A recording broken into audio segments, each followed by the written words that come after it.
Good morning, afternoon, hello, how are you?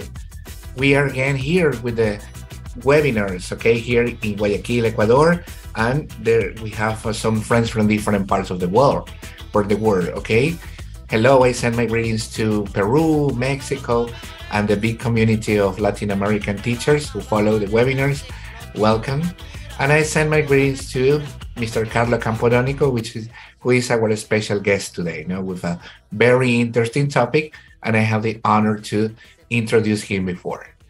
Okay, webinars, are open. This is your house. You can come here. You feel comfortable, and you can learn from this session. So until the end, you can ask your questions. Okay, so we are going to respect Mr. Carlo time, and when he is going to introduce and explain us all the information that he prefers.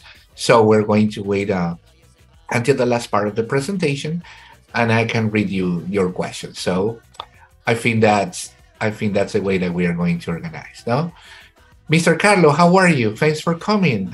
How is it going in Canada? Thank you so much, Mr. Andres, for your kind welcoming and kind words. It's great in Canada. However, I could say that I'm a little bit saddened because we have lost one of our figures and icons in Canada is Queen Elizabeth. She passed away a couple of days ago, so we are very saddened, and we hope that the time can heal how we're feeling at the moment. We're mourning for her loss, and it's a repairable loss that we have passed that has happened to Canadians and also to all the Commonwealth countries. Beside that, it's an okay day today here in Canada, in Vancouver, where I'm located in the West Coast. It's actually right now 8:13 a.m. And well, I'm pleased to be here and hope that I can help elicit and keep carrying on the research for Ecuadorian teachers. Thank you. Yeah, it's a very sad news when they announced on the TV when Miss Elizabeth passed away. So I immediately turned on the TV and I watched the news. Even I don't remember in the Ecuadorian channel, in the Ecuadorian TV, they presented some images when Charles, the Prince Charles, visited Ecuador. I don't remember again. I think it was a decade ago. They came to Quito and they also traveled to Galapagos, and they were exploring. So we had a warm welcome when they came that time. So we know what the importance of what Elizabeth represented in Buckingham Palace, in the United Kingdom, and also in the Commonwealth countries, where English is spoken. So maybe we feel so sad about that. So we are sympathetic with that situation. All right. So hello again, teachers, and we're going to start first. Mr. Carlo Campodonico, our special guest today. Well, let me tell you that he's also a professor, that he has the instruction. He had a study in Casa Grande, as he mentioned. We had many things in common, ideas to develop, volunteering ideas to support English teachers, training camp that the university prepared. So he was in the last training camp in Casa Grande, so he knows what I'm referring. So I'm absolutely convinced that we are going to have a very nice, and we're going to learn from this presentation. Mr. Carlos, in this moment, I'm going to help you with your slides. Okay, I'm going to make it happen. So try it now, Mr. Carlos. You can start. Thank you so much, Professor Andres.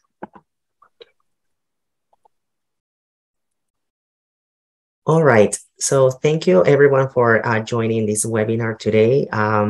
It's a pleasure for me to be sharing with you about one of my many different, I will say, interests, which is education.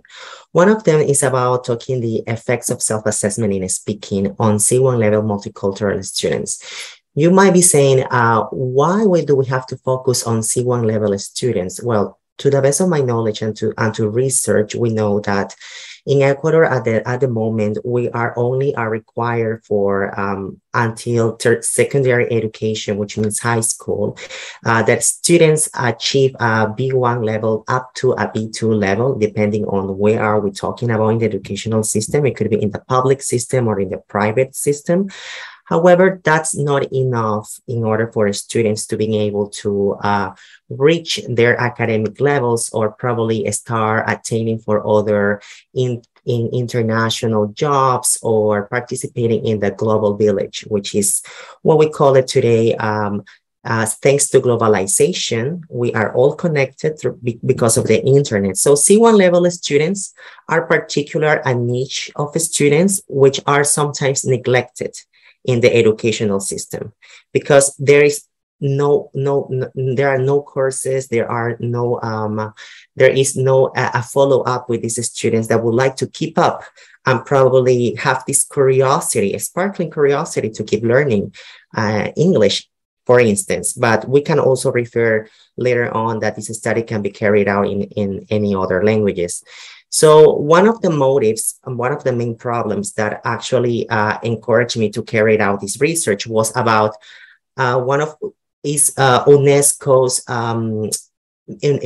objective is to preserve the intangible cultural heritage of nations. So in order to keep talking about what is the intangible cultural heritage, I will play for you a video.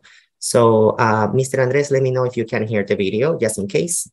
I think color, and I think community, and I think noise.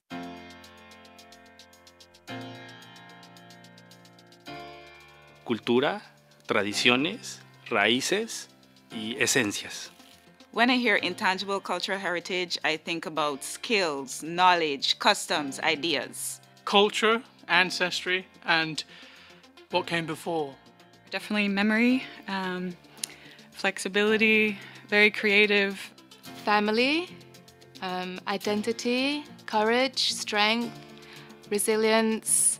Oneness, we talk about traditions, we talk about values, and we talk about things that connect to people, things that relate to us, things that we can look back as our heritage and as our culture. You have dancing and you have music, and it's always lively. So lively is definitely at the core of living heritage.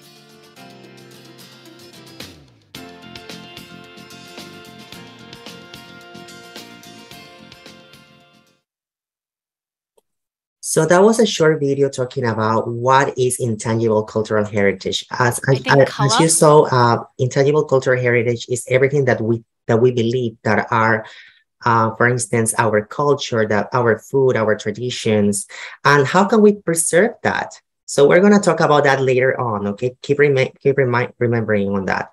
So about the literature review about the effects of self-assessment case study on multicultural Ecuadorian students, I base my research on different different concepts and different, I will say, research paper from journals. For instance, the Canadian Journal of Action Research. Also, I took about a case study. Why a case study? Because since on the statistical model that I developed during my innovation process with 5 participants that I was able to analyze them, I was not the results were unstable. So the statistical model that was represented from the quantitative data that I collected during the innovation process, that it was for 4 weeks. However, it extended up to 4 months because of the COVID-19 pandemic. I was not able to analyze them as a group, however, as a single subject. And also it's an educational action research because I was highly involved during the innovation process with my students. I was available 24/7 for them if they have any questions. So that was about my literature review. I also would like to say that I based it on the backward design principles, which means that you have to plan your lesson planning beforehand, and you have to devote time in order to do so. And also you have to develop a transfer goal, some objective, you have to develop a checklist, a rubric. And once you have developed all of those tools, you're able to to help your students achieve what they would like to attain at the end of the unit innovation. I also have on this slide, as you can see on the bottom side on the left corner, where we have Karen Whitby, which is also one of the main persons that has developed education for Universidad Casa Grande. She's highly knowledgeable, and she also have carried out the master's degrees for education in specifics for the English program at Universidad Casa Grande, and also Dr. Margot Willard, who also make me realize what is making the learning stick. And because the students may learn from us our linguistics, our pronunciation, the way that we communicate. So, but however, at the end of the day, our students are able to walk the talk. So that's something that I will like to talk later. I base also my innovation on self-assessment, because that's one of the many tools that we can apply with our students. Carol Hilser is a professor emeritus from Ontario Institute of Studies in Education, and she said that a self-evaluation will help our students to achieve self-judgment, self-confidence at the very end. It will talk about Krashen, if we remember about Krashen, when he expressed about the inner filter and the affective filter and the monitor hypothesis. Thanks to self-assessment, because it's self-regulatory for students when they practice their English language, and they will be able to acquire at the end self-confidence. Based on that, I also talk about bell hooks. Bell hooks is a widely recognized and also bestseller, New York bestseller educator. She passed away, unfortunately. However, bell hooks stated that in order to have an engaged pedagogy, we need to emphasize the well-being through integrated, holistic, and progressive education. But how can we do holistic and progressive education? Is by actually having theories of education, like Osubel, we have Vygotsky, we have Piaget, Brunner, Perkins and Blythe. We have so many pedagogists that will help us, our students, attain the level of English that they would like at the end by the meaningful learning theory. You will say, like, why did I did a 1 minute sustained monologue for my students? Because when we go and we look into the Cambridge standardized English test, there is a section which states, I would like to show it in here, that students that would like to attain the C1 level of speaking, they are able to have a 1 minute long-term sustained monologue. So they're able to speak clearly with clear pronunciation, different topics that are sometimes controversial or can be hostile even for the participant or the candidate that are giving the C1 English standardized tests, which are for advanced English learners. So on that, talking about a sustained monologue describing experience, they are able to give a clear ideas and description on complex topics, which, for instance, for my unit innovation, I created a 1 minute sustained monologue on the effects of the COVID-19 pandemic on my students' specific community. So that's, for instance, a complex topic, talking about COVID-19 pandemic for my own research project. However, you will also know that, let's say, talking about abortion or divorce or so many complex topics that students need to have an opinion, that's considered to be a C1 level, because we're not talking about topics that are just factuals, like the weather, or like let's talk about some topics that are not going to sparkle that disagreement among participants, right? So that's what is basically a C1 level. So this is me having my different sessions asynchronously with my students, and we met via Zoom. We practice about self-assessment with a checklist and a rubric, and this is like the roadmap.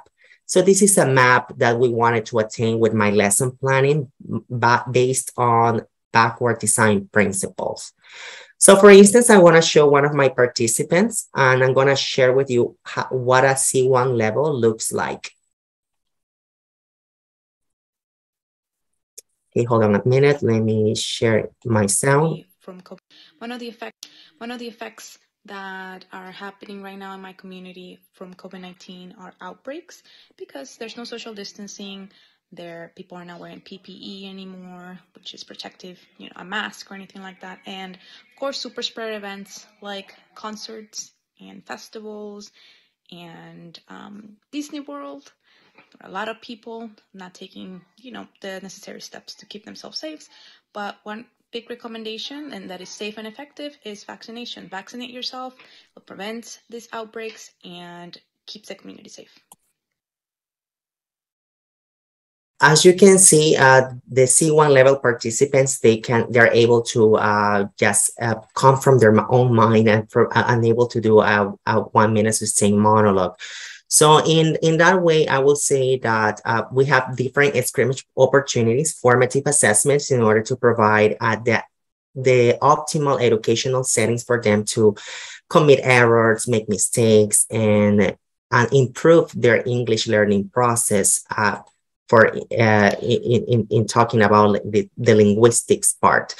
So in my research, I have an independent variable, which was speaking. The dependent variable was self-assessment, and I have 2 research questions, which was, what is the effects of self-assessment in C1 English level Ecuadorian multicultural students speaking production? And the second research question was, what are the students' perspectives regarding their persuasive speaking skills after implementation? So for the first research question, I applied quantitative analysis. And on the research question number 2, I applied qualitative analysis, which was carried out via an interview question, which has which was composed of 3 different questions, the interview question set, and also like the rubric and the checklist. They were vetted and they were approved by an expert from Universidad Casa Grande in this case. That's the rubric. The rubric was composed of a highly descriptive rubric, was composed of organization, lexical resource, discourse management, pronunciation. And as you can notice here, from my students, that they were all of them, they were Ecuadorian online students from my own teaching private practice. They range in between the ages of 35 up to 55 years old. They were, some of them consider themselves part of the multicultural background of the Ecuadorian nations that we have at the moment. And you can see here that the p-value was of 0.016, meaning that my null hypothesis was, I have some evidence to say, like, I could support my null hypothesis. So over here, you will have, you can see here are the p-values of the of my rubric. And you can see that on the organization, they are higher, the p-value are high, the degrees of freedom are also highly dispersed. But as you can notice here, pronunciation was one of the main descriptors that my students need to improve in the future. So that's one of my other recommendations in research, is that Ecuadorian teachers can further the research based on pronunciation. So before the pre-test, I have that my students have on average a 2.45 English level, which was basically a B2 level of talking about speaking skills. However, later on, after the 4 weeks innovation, however, in between, I can say in average took me 4 months because of the COVID-19 pandemic. People got sick or they got unemployed. So they were not able to attain and have a sustained, I would say, attendance for my classes. I will have to adapt and readapt my lesson planning. However, we attained it at the end, as you can see. One point of difference from the test. So the students actually passed based on the C1 CEFR English standards. So thanks to the innovation applied on these action research question number 2 We have these are examples of the questions from across the different participants. And you will see here, for example, question number 1, I will read out loud to all of you attending. It says, how do you improve in speaking after this implementation? And one of the participants, participant 4, I mean, all of my participants are aleatory label. There is no, doesn't mean that participant number 4 had a lower, I will say a lower performance. Numbers are random, okay? The participant 4 stated, before this research, I felt that my English was already good. However, due to the videos I recorded, I realized the parts of my speech that needed improvement. I feel motivated and decided to correct and improve my speech. Question number 2 was, what were your limitations on self-assessment during the implementation? And usually they are not knowing until when they have to be self-assessed. Probably they also felt a bit confused because they didn't know how to use self-assessment. And also, as they noticed, I also got COVID-19 during this research, which stopped my learning. So that's why the teacher has to be that person that, using Vygotsky theories of pedagogy, of education, can help the students achieve and see what the teacher is seeing, right? So that's why it's important how the teacher can support the students to attain that English level. Then we have question number 3. What are your perspectives regarding your persuasive speaking skills? Because as we mentioned before, C1 level students are able to have these hostile, sometimes, conversations and being able to sustain and defend their point of view with education and eloquency and syntax and vocabulary and sustain persuasive speech. So as they say, now I can properly describe my experience with COVID-19 using the correct words. Also, now I have more confidence in what is expected at the level C1, and I feel that I can practice self-assessment in the future in preparation for the C1 and C2 Cambridge exams. As a conclusion from my action research, I will say that I would like more teachers to keep developing more information about how C1 level students learn. So we can develop more about this topic on the Ecuadorian educational field through action research. So that will be one of my recommendations. My second recommendation is to, if we can safeguard, it means to protect. If we can protect our culture, and also through video recording, through self-assessment for our students, and also include a culture in our curriculum, in our lesson planning, so we can allow our students to know about their roots, saber acerca de sus raíces culturales, the students. So that's what we need to do. And that reminds me, when I was a little kid back in elementary school, you will see here a picture. I remember that my mother, she was a seamstress, era una costurera. My mom is a seamstress and a nurse, costurera y enfermera. She designed this attire for me, that special costume that I wore during one of the celebrations at school. And I knew about what it was to be a montubio, right? What is an amorfino, have to some move dances. So learning English means I am aware of who I am through culture, and also I'm able to speak and tell to the world what is my culture about. I'm from Ecuador, South America. I was born, I'm Ecuadorian born and raised, who lives in Canada. However, I want to share with the world about my culture. And that's what we need to do with our students. So students are self-aware of their roots. And that's part of the UNESCO Conventions of Safeguarding of Intangible Cultural Heritage statements. Finally, I would like to show you a video, okay, that I hope that you will enjoy as I do. My childhood memories, the ones that stick out most, would be playing around these really ancient monuments.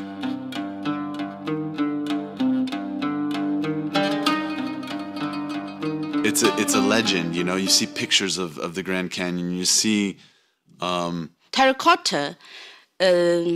It was built by the first Chinese emperor, Qin Shi Huang. There's something they call yodeln. I can't do that. It's just a funny voice they do. I don't know. I cannot do that. There's something called the Charminar in old city of Hyderabad, and you have the sun here, which means light up the darkness. Light up the darkness, because in my country also we have a lot of things about like spirits. Malambo. Guys do one thing and girls we do another thing. We dance in couples and girls we used to do like this and we dance in a way and another. I have been there. Oh my God. By that time it was the empires, the invaders who came and left and went, and Baalbek stayed. The statue, just the same as the human being, the soldier, the horse, the chariot. You're sitting there on the canyon and literally like your feet are dangling. You get all of these incredible colors on the canyon and bouncing off the canyon. There's nothing that can prepare you for that. it's a structure that every Hyderabadi of every thread is proud to say that's a monument that symbolizes the city. I don't know if you heard about Mami Wata, but you can look up. It's like a big god in the river that protects us and whatever. All this, it makes Baalbek not a Roman piece or a Greek piece or a Lebanese piece. It makes a place, a site where all the world is there. قلعة حلب لما فتت علي أول مرة ففتنا على قاعة العرش اللي كان يقعد فيها صلاح الدين. إنه كنت عم ضل نق بالمعلمة تبعنا لأنه كنا رايحين مع مدرسة إنه بدي روح أقعد هونيك بدي روح أقعد هونيك وكذا، فهي ما تخليني. هربت وكنت رح أوصل إنه خلص شفت الحلم قدامي رح يتحقق إنه حفوت حقعد، فبيلقطني السكيورتي إنه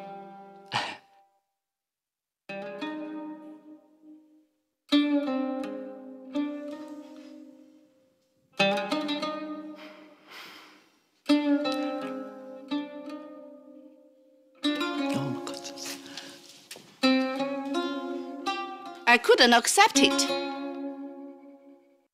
I can't imagine the United States of America without the Grand Canyon. The idea that that would not be there, I mean, If they said no, there's no more that thing, I mean, it will be a shock, it will be sad.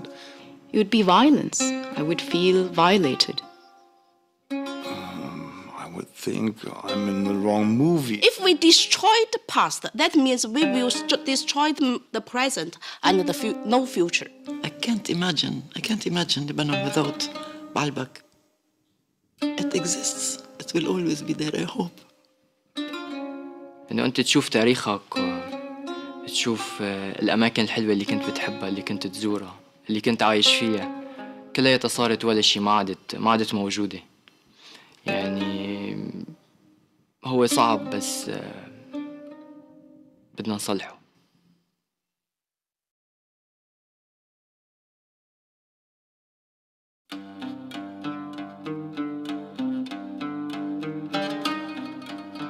الأطفال لازم يعرفوا شو الحضارات اللي طلعت عنا شو هي، بيعطيهم دافع كتير قوي إنه نحن بدنا نرجع نعمر هالبلد.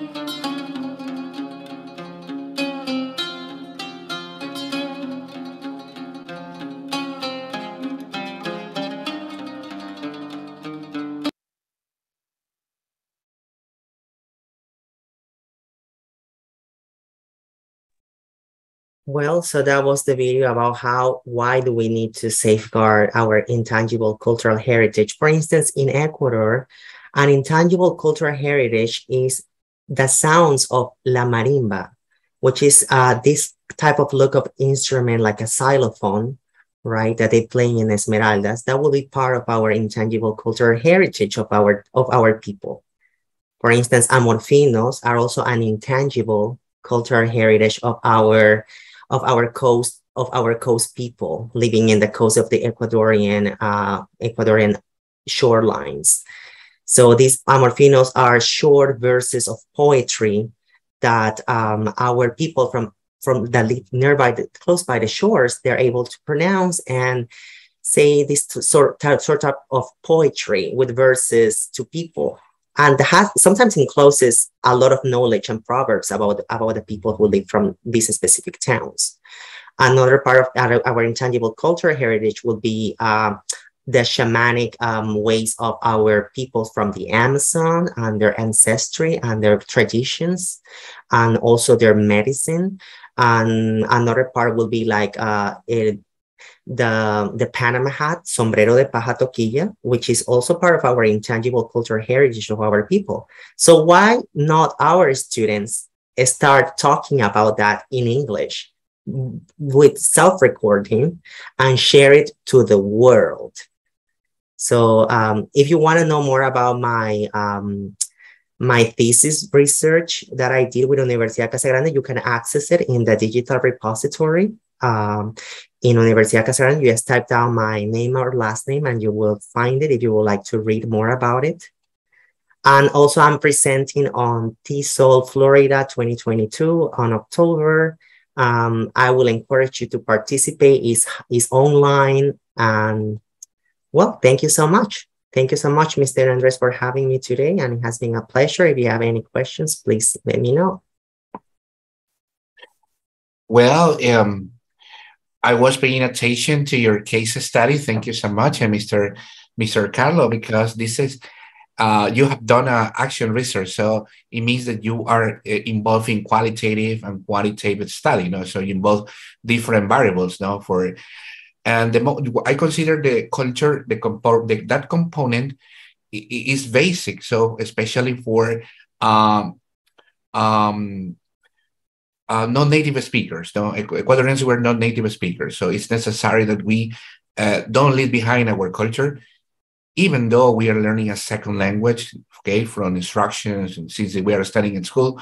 But it's necessary, for example, in the highlands or in the coast region, to include that I said before in the curriculum, no, to involve the culture, that element, which is very important. No? So even if you are from Ecuador, you are from Peru, we are Latin America, the component of the culture is very important because that's our origin, no, that made us to feel proud, and also the ego of the language also. No? So I don't know if someone else would like to make a comment or say something about this wonderful case study. Maybe Edward, you would like to say something? Yes. You asked one question in the chat. Could you repeat your question, please? Sure. Hold on, Sergio, are you going to go first? Yes. Go first. Go on. Yeah, no, go ahead, Sergio. Go ahead. Okay, Sergio, you're first, and then Edward. Okay, I like the way he explained the methodology he was using. Also, I like the way he made it. He made a few research about the education, and I really enjoyed it. That's the point.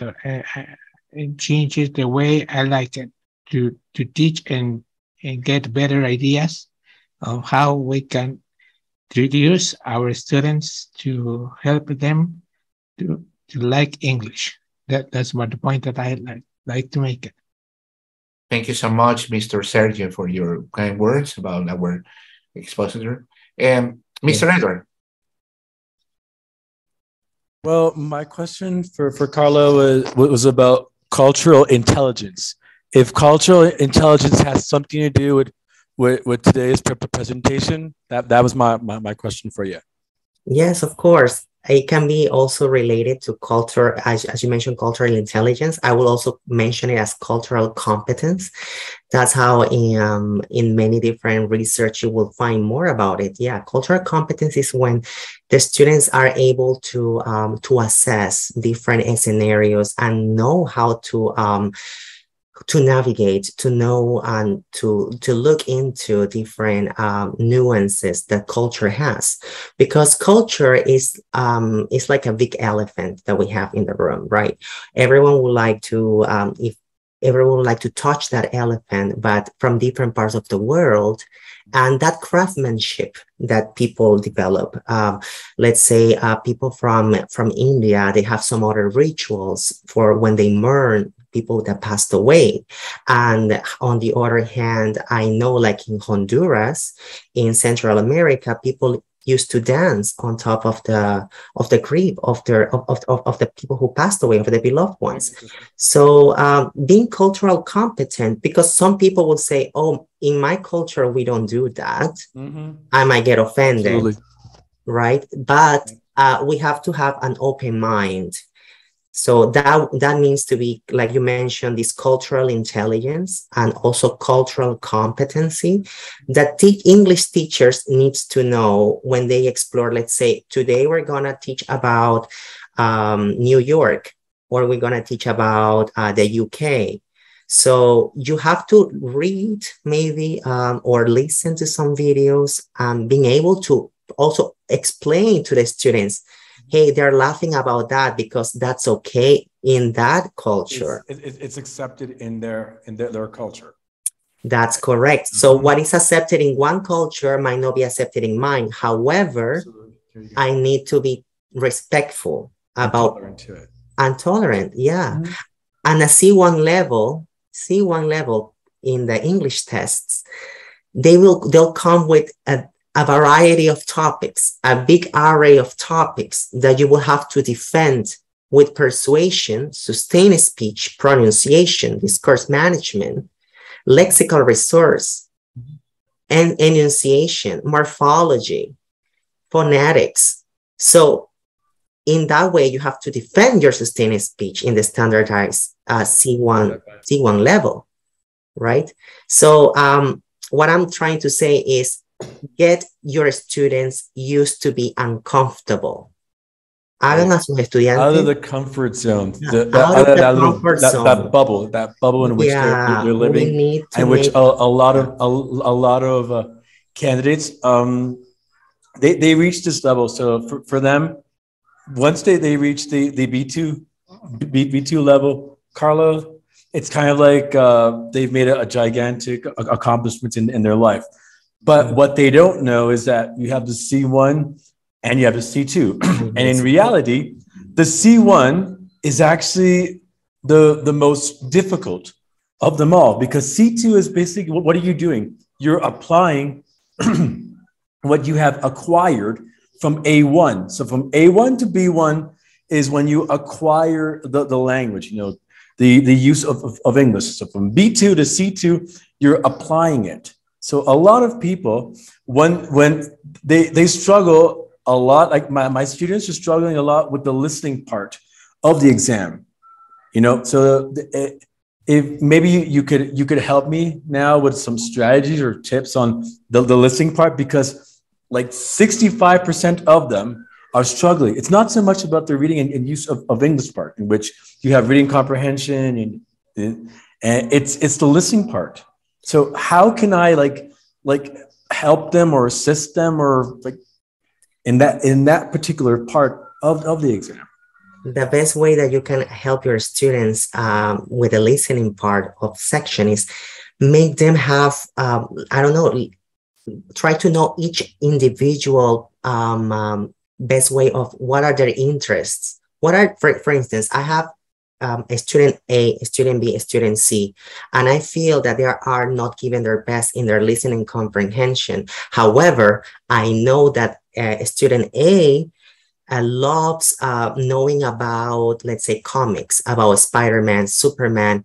Some teacher says, oh no, I cannot tolerate to have comics in my class, or I cannot tolerate for them to, let's say, talk about their favorite video games.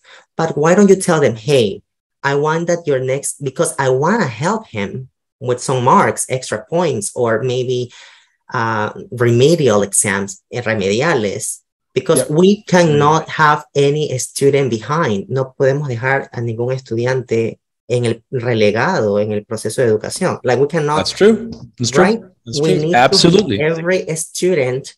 We cannot leave behind any student in our in the teaching process. That's what education means. So go for their interest and make them realize, hey, if you know about, if you can tell me about the topic, if you listen more about Spider-Man, you will get better at your pronunciation and also at talking about your favorite topic. People love to talk about what they love, about tell me about you. Tell me what you love, right? But Absolutely. if we go everyone, if we say like, okay, everyone is gonna talk about let's say drills, like audio-lingual drills, like, hi, my name is Carlo, good morning, good afternoon. If it's gonna be a set conversation, like the, as I said, like all the audio-linguistic drills that we're having, it's not gonna make any impact on the students long-term. Maybe in a short term, yes, they'll be able to memorize, and then they'll just pass the exam. But then in 3 or 6 months from taking the exam, from sitting the exam, everyone, this is the big difference between learning something and acquiring. I've been saying this, Carlo, and everyone for the past 15 years. The difference between learning something, so we have this thing about learning languages. It's kind of like a marketing strategy, but if you really look into it deeply, here's question: second language acquisition.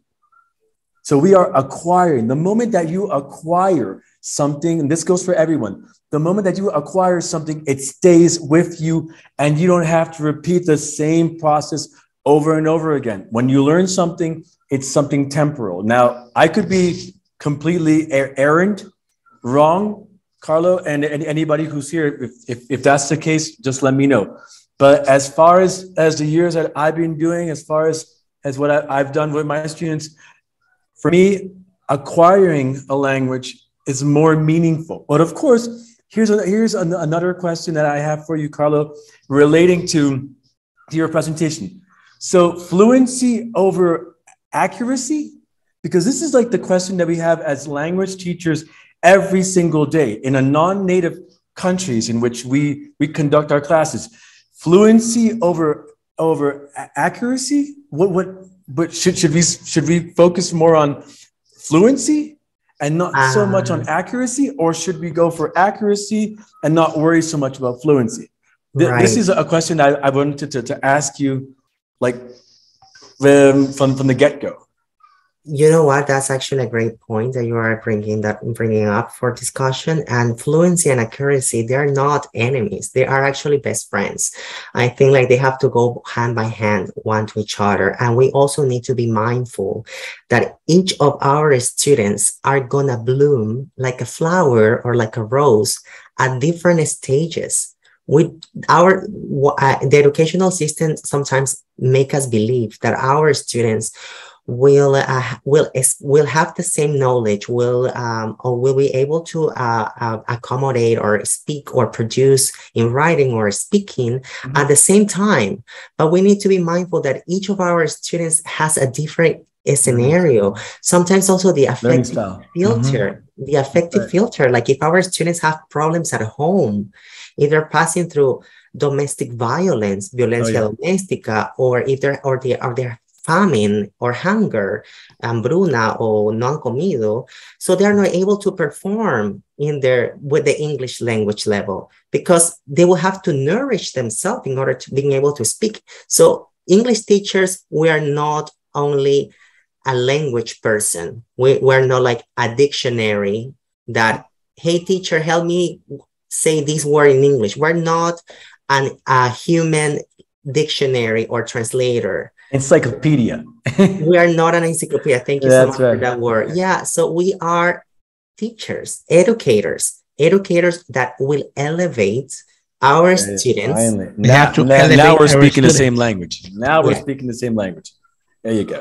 Now it's really fruitful to have someone who uses the correct terms, because we have educators. Well, there's educators, there's teachers, and there are professors.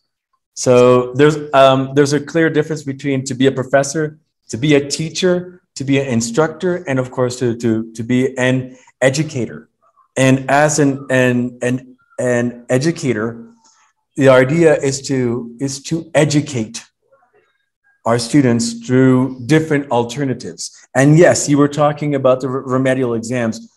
If we consider ourselves and passionate about what we do, none of our students should fail. So we have thousands of strategies and methodologies and techniques to use to accommodate to each one of our students' tone, shade, and color. So their learning styles. This is the way I see it, Carlo. This is Edward Espinosa who's saying this. So that this is the way I see it. You know, in my case, you're the opposite. So you were born in I think in Manabi, right? The province of Manabi. Province of Manabi. Sorry, about what? Were you born in? I was born in Guayaquil, Ecuador. In Guayaquil. Yeah. All right. Guayaquil. My bad. No worries. In my case, I was born and raised in Toronto, Ontario, Canada. So I'm a Canadian. You're a Canadian. I can see living the accent now. Who's living in Ecuador. So it's like the reverse. Wow, story of yours. Wow, that's awesome. Believe me, I've been in the educational field since 2001, so it's been a very, very long road. So we're speaking the same language here. It's Andres. Thank you so much for bringing such a wonderful person, you know, and giving this really fantastic. Thank you so much. It's been amazing. That's my pleasure, Edward, because you contributed with your ideas, with the comments you make. So, and that's a little, and that's very good because we also create like a small debate in the chat, no? Well, it's not a debate, but we open more opportunities for people to make their comments about it. So I just want to read one of them. Mr. Percy, he says that, yeah, according to what I learned from British Council and Cambridge University, both are good and accuracy is a little more important than fluency. Yeah, so both are important, no, because they are integrated in the linguistic component. No, for example, in the international exam, when you find the rubric, you will find it. No, when you assess, no, when you have feedback, you will find it accurately. No, so and qualitative, you have a different standard. No, you have different standards. For example, from less, and when the student go from when they have a minority of level and then they improve from 1 to 5. So this is quantitative. Qualitative is when you explain the rubric, you know, when you explain what a student need to improve or the student have done before. Any other comments, please? Mr. Carranza, welcome. How are you? Thank you very much. I'm fine. Good morning, everybody here. Good morning. I am very glad to be here this morning. I would say thank you to Mr. Carlo Campodonico. Very interesting topic. I myself consider or identified as Montubio also. And it was really interesting. My comment goes in this way. Most of the English teachers right now, we are fighting with the system for this of the categories and to enter or to go up to a new category or to enter to a master degree. We need the level B2. And I would say most of the English teachers, they left from the university or from some universities and they don't have the level B2. When I saw the ad for this lecture, you were saying about level C1, and I was like very, very good chance for me to be there to practice and to listen. It was very nice. So how long does it take, according to you, because you have studied and you have, I guess you have a doctorate, how long does it take for someone that hasn't left the country, hasn't gone to an English-speaking country to get to the level C1? Is it possible? Because, as I told you before, most of the English teachers here have some trouble getting the level B2. And most of the English teachers, maybe they haven't left the country. And that is why they haven't had this level that is really necessary to go up to in the next position, and even for teaching, because there is a criticism in this country that the English teachers don't get the level B2, and that's why we are very low in the position of the during the statistics that some people made. I don't know. I guess most of these statistics are with some other. They just want other thing, probably more commercial than in the real educational field. But is it possible for someone that hasn't left the country to get a C1? Can we one day be competitive? And the last question, is it possible to unite all the English teachers in one fist so we can be stronger as in other countries they are, association or federation? Because you are very young and you are a leader. Probably we can do it with someone like you. So thank you, Mister. I would like to hear your answers. Thank you so much, Mr. Carranza. Wow, there has been a lot of very nice words, but you know what? I want to give reflection. Yeah, great reflection. I want to give those reflections back to you guys, because you are the ones that are helping the students keep learning, engaged in the lesson planning, during classes. I can talk about myself. I'm a person who is constantly learning, and I never gave up on my English level. So once I reached a certain level of English, I didn't say, okay, this is good enough for me now, right? Because if I become comfortable, then that means that I'm not going to keep learning something else. So you have to be strict with yourself, I will say. Like, if you want to achieve a higher level of English, if nobody else provides you with those courses, or maybe because we tend to blame the teacher. Oh, it's the teacher's problem because he never give me enough practice or give me the vocabulary. No, I think it's back to us. And we as teachers, we are also students. We are permanent learners. We have to, yeah, and I think Edward is also agreeing with me, nodding his head. So yeah, yep, we have to be permanent learners. Now we have the democratization of education. That means that we have the internet. We can get there, look for your interests, right? What does interest you, Mr. Carlos Carranza? I don't know, maybe you are interested about politics or entertainment or, I don't know, science, biology. So for instance, one of my passions, another passions is business. Another passion is about the medical field. Here in Canada, I work for the health authority and I am an administrator in clinics. So I love the language that is spoken from doctors, social workers, counselors. I love reading about it, about the anatomy, physiology of the body, veins, catheters, IVs. So you see, nobody's telling me, Carlo, you need to learn about this vocabulary because you're going to use it at work. But it's because I am decided, I am determined to be strict with myself, with my own learning. And at the moment, I can say that I am a C2 level, English level of English. And I have acquired that English level. It has taken me so long, because I remember when I was in elementary school back in Ecuador, I had an English teacher who told me,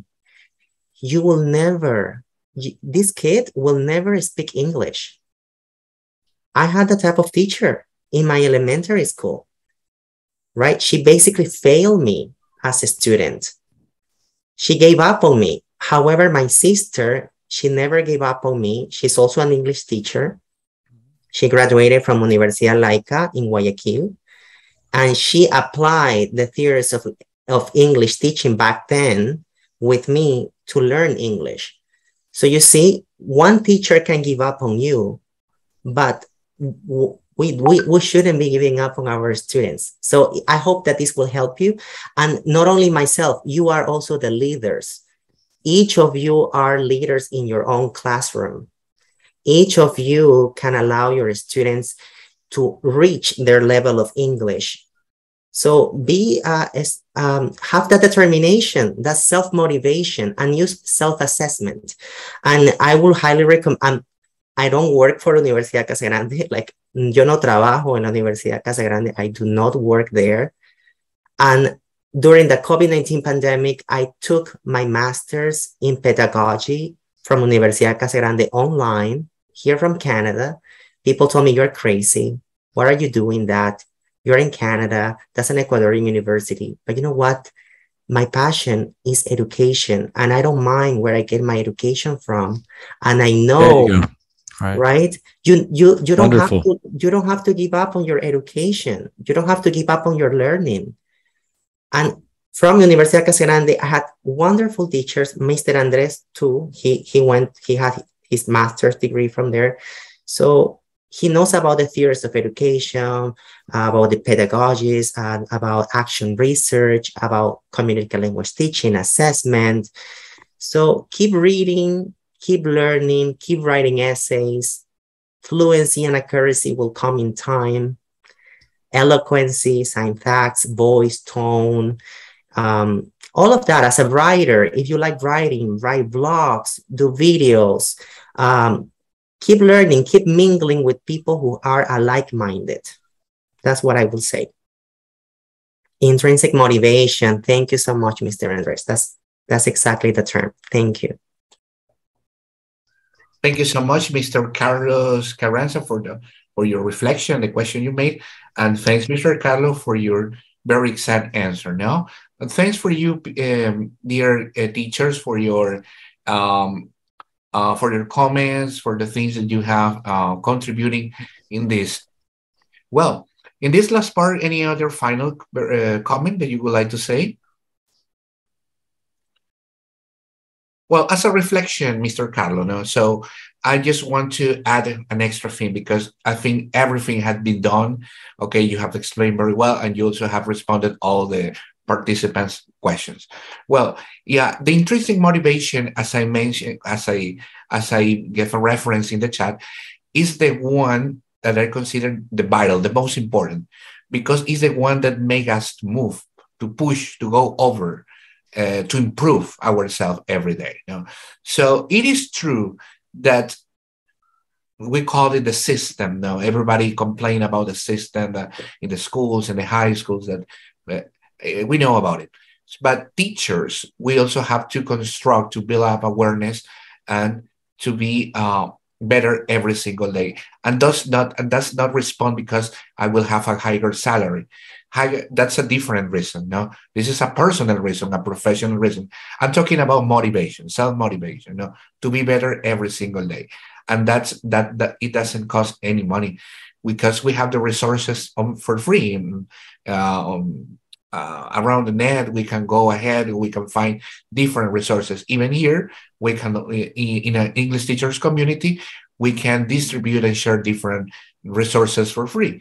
So naturally, we can become fast learners because the information changes rapidly. It is disruptive. So in teaching and learning, so there are things that we have to be constantly learning every day. So I think that we need to be aware of that fact that we can become fast learners. No, we don't have to stop. And you also said with Mr. Carlos, Edward, and Sergio when they participated as well. Thank you so much. Dear teachers, okay, before we are going to finish our program, I will ask you, please, you turn on your camera because we're going to have a last picture, no? So be happy right now. And we're going to have a big smile, okay? And Carlo, Andres is like, okay, everybody, smile. I need to put this on my Facebook page. It's okay. That's hilarious. Yeah, I got beers, so this beer's here. Smile. All right. We got Carlos smiling. Oh, there's Mayra too. Renato's lost in the shuffle. Okay, if you want to paste on your official with any reason, you have to smile. Okay, everyone, please. I'm just pulling your leg better. Yeah. You know Okay. me. Okay, my dear teachers, professors, everybody, please go ahead. Go yes. We're going to smile. Okay, we say C1. C1. C1. C1. I see one person. C1. Yeah, C1. No, B2 with C1 because the sky is the limit and farther the sky would say. Okay. That's right. That's right. Absolutely. Have a wonderful day, my dear professors. Thank you so much for being here in this webinar.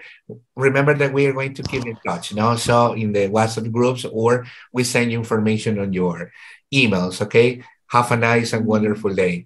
Bye-bye, everybody, and thanks for coming. Bye, take care. Bye, everyone. Thank you so Bye, much. everybody. Thank you very much.